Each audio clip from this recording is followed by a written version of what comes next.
This video is presented by Advanced Gaming Supplements. As the autumn breeze begins to blow, I'm getting out and enjoying the last sliver of summer we have left. Enjoy these clips of me pretending that I run. But the summer heat still lingers, which is why I'm glad I have Advanced Gaming Supplements to keep me energized and hydrated. They've got me so hooked on their Blue Tropical Ice and Rainbow Burst flavors that I decided to combine them. Hey, that's pretty good. To try some for yourself, go to advanced.gg and use my code Elly, E-L-L-Y, at checkout to get 10% off your order. Once again, that's code Elly at advanced.gg. Is there a leakage? A leakage of what? I have the seat full of water, like full of water. Must be the water. Communication, the cornerstone of any successful partnership. From the shift manager who kindly lets you know you'll be sticking around for an extra 8 hours, to the IRS gently reminding you that you should probably pay your taxes, the well-oiled machines require cohesion, conversation, and nowhere is that more evident than on the racetrack. In most major racing series, every single car is required to have a designated spotter, funneling information through the radio to the driver. The mirror only shows so much, so these spotters are crucial for ensuring the driver's safety, or at least letting them know they have a 5-second time penalty. So that will add 5 seconds to your time after. For the safety and success of any race team, it's important that the driver listen to that disembodied voice, whether it's coming from high above or inside the car itself. Sammy, you're wrecking the car! Shut up! But today, we're not talking about communication on the track or even at the track, but off of it, on the digital hellscape that dumbasses call X, but most people call Twitter. Back in 2022, when it was still Twitter, 3 of the brightest blossoming talents in motorsports all found themselves in contract disputes and court cases, each surrounding their own particularly peculiar posts. Without effective communication, drivers can do a lot of damage, but who knew that Twitter can do even more? So I'm making a call-out post on my Twitter.com. You got a small dick. It's the size of this walnut, except way smaller. Let's start with the first case. By 2022, Tyler Reddick was already a fixture in the Cup Series. Even before he had started winning, he had proven himself consistent and dependable, constantly overachieving for the quality of his equipment. The year before, he even touted himself as the new lead driver of RCR by beating teammate Austin Dillon into the playoffs, though that first win still eluded him until he finally found it on the 3rd of July at Road America. Everyone on this team at Richard Childress Racing has believed in me, and I made a lot of mistakes along the way. Been one mistake away from greatness all year long, and we finally did it today.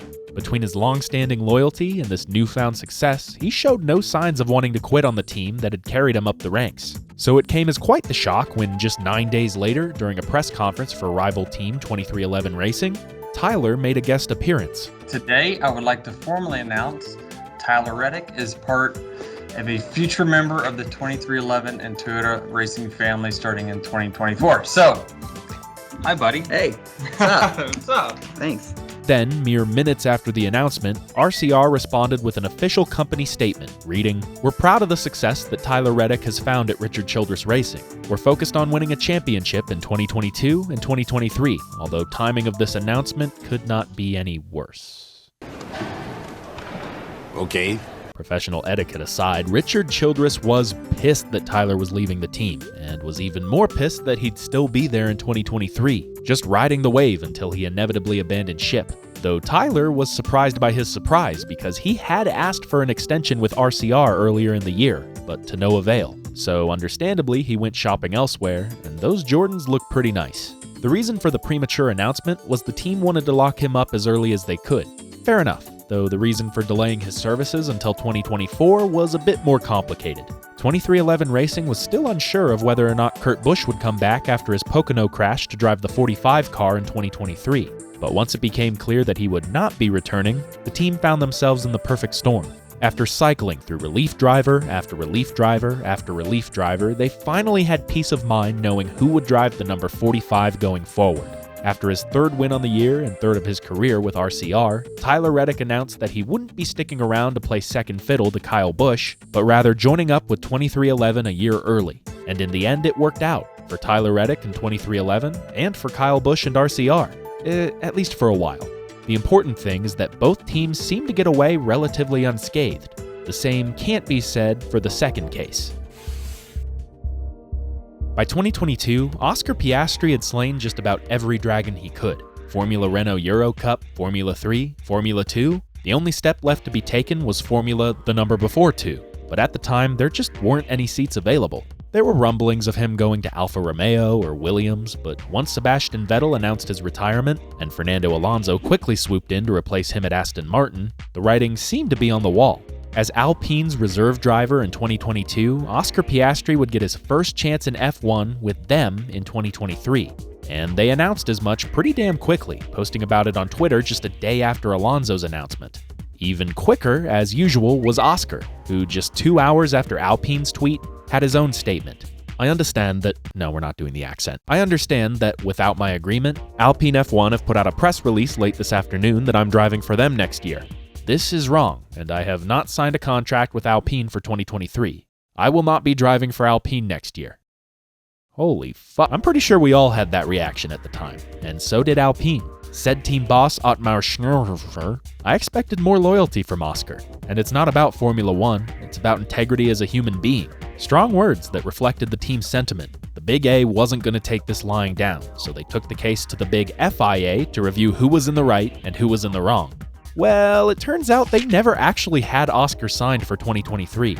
His reserve driver contract made no mention of a slot in the Big Show, and the contract that supposedly did wasn't legally binding, until they tried to change it months after it had already been signed. That's not how contracts work. So when McLaren came a-knockin' with a big boy offer, Piastri eagerly signed on the dotted line. And just like that, within exactly 1 month, Alpine had lost their 2-time world champion, their future star, and over $500,000 in legal fees from one basic blunder. As for the outcome of this story, all I really have to do is show you the constructors' standings as they stand right now, with McLaren in first, But McLaren can't take all the piss out of Alpine because they're not out of the woods either, legally speaking. It's one thing to present a case so baseless that not even Saul Goodman would take it, but it's a whole nother thing when the fight is so fierce, so ferociously fought, that it drags on for years on end. And that brings us to our third and final case. By 2022, Alex Palou was the reigning champion of IndyCar, and that in and of itself was shocking. After spending 5 years on the Formula 1 path with minimal trophies to show for it, he decided to cross the pond and take a shot at IndyCar, running his maiden season with Dale Coyne Racing. He wasn't spectacular, finished 16th in the points, 3 spots behind his teammate, but he did make it on the podium in his third ever start and put down the fastest single lap in the final round of Indianapolis 500 qualifying, the first time he had ever raced on an oval. Owner Chip Ganassi, who prides himself in his eye for talent, saw potential in the young Spaniard, and thus signed him to drive his number 10 car in 2021. Keep in mind, he was still a little-known rookie racing in the mid-pack, now driving for the defending champs. It was a huge gamble, but it would hugely pay off, as in the first race of the season, Palou would pick up his first ever win, and in the same year, pick up his first ever championship as well, once again as a sophomore. Ironically, this was what gave him enough points to finally earn his F1 super license, but he decided to stay put in IndyCar, pushing forward into 2022, and early on, things still looked good as he sought to defend his title. Unfortunately, around mid-season, the wheels started to fall off as Palou found himself struggling just to stay in the top 5. Still, on July 12th, Chip Ganassi Racing released a statement saying that they would be extending his deal through the 2023 season, complete with quotes from Alex himself. The problem is, he never said these things. Just a couple hours later, he clapped back with a tweet similar to Piastri's, saying he didn't approve the release, never said any of those quotes, and planned on leaving the team at season's end. And guess where he'd be going? It turns out that of all teams, McLaren had corralled Palou into joining them for 2023 as well, though it was unclear whether he'd be racing for their IndyCar team or their Formula 1 team. Nevertheless, the contract was signed, and Chip Ganassi, much like Alpine, took it to court, suing Palou in mid-2022 for breach of contract. Keep in mind, he was still racing for the team as they were suing him, so if you ever think your boss is the most two-faced person on the planet, just remember, Chip Ganassi exists. It isn't a stretch to say that the lawsuit put a damper on the rest of the season, though Palou did finally pick up a win in the last race of the year at Laguna Seca. Then, 3 days later, another bombshell. He would about-face by settling and cutting a deal with Ganassi, and in doing so, end up right back on the hot seat, this time getting sued by McLaren. God, everybody wants a piece of this guy. It turns out that the settlement stipulated Palou would return to CGR and test for McLaren in 2023, then drive the Papaya full-time in 2024, even if that meant benching him as a reserve driver for F1. The issue is he had no intention of actually jumping ship for McLaren, or at least that's what their CEO, Zach Brown, said. And Palou did eventually admit to breaching his contract, but also expressed betrayal in what he was initially sold, saying that he lost trust and confidence that McLaren genuinely intended to support his ambition to race in Formula One, which, given the parallels with our last case, makes sense. Oscar Piastri, for all intents and purposes, wasn't part of the equation when McLaren first started schmoozing with Palou. It was only after a contract had been signed that the seat was suddenly filled, and in F1, there can only be 2. Technically not illegal, but come on, bro. Frustrated by not being able to have their cake and eat it too, McLaren sued Alex Palou to the tune of $30 million, which, even for one of the best race car drivers on the planet, is a lot of money. And just reading through the reasons for the steep price, I don't think they're all gonna hold up. You're not a victim! Not at all! The case is still ongoing to this day, and if they can't reach a settlement soon, they'll have to duke it out through litigation, something that at least one side doesn't want to do. But that hasn't taken away from his performances on the track. Actually, the opposite. Throughout the course of this lawsuit, he's picked up championships 2, 3, and soon to be 4, ironically one-upping McLaren in the process. As for the McLaren F1 team, they currently have a stranglehold on the Constructors' title, and Oscar Piastri is leading the World Championship, threatening to topple the dynasty of one Max Verstappen. And Tyler Reddick, while not off to the hottest of starts this year, did manage to claim the regular season championship and make it all the way to NASCAR's championship race last year. All 3 of these drivers, despite the shitstorms they've been put through, have emerged as top contenders in their own respective leagues. The man could only do so much to keep them down, and I think that's the key takeaway from all this. That true talent, true honest-to-God ability behind the wheel will always show through.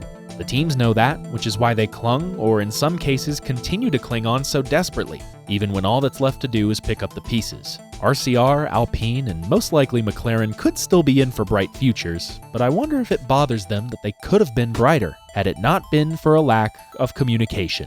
So if you're going to sign a driver, learn from these mistakes. Lock them down early, don't modify the contract, and if you're gonna tell them that they'll have a seat in Formula One, you better have a seat ready in Formula One. Objection!